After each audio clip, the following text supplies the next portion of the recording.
واجهته، ومن هو أحسن لاعب دربته، ومن هو أحسن لاعب لعبته معه اللي واجهته؟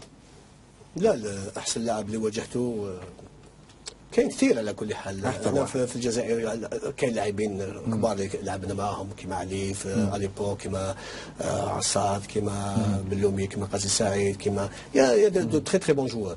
في الخارج وثاني تحصل لي شرف ندرب ايضا لاعبين كبار ايضا، ومنهم رفيق ايضا اسمه ذكرت اسمه قبيله بالماضي اللي كان لاعبا في المنتخب كان عندي واصبح مدربا، وايضا مناد اخلاق عاليه جدا كان لاعبا، وحتى في الفتره الاخيره كان عندي في المنتخب الوطني الجزائري واصبح مدربا.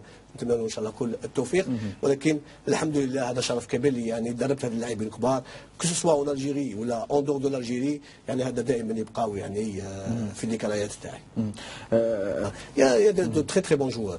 في الخارج وثاني تحصل لي شرف ندرب ايضا لاعبين كبار ايضا، ومنهم رفيق ايضا اسمه ذكرت اسمه قبيله بالماضي اللي كان لاعبا في المنتخب كان عندي واصبح مدربا، وايضا مناد اخلاق عاليه جدا كان لاعبا، وحتى في الفتره الاخيره كان عندي في المنتخب الوطني الجزائري واصبح مدربا.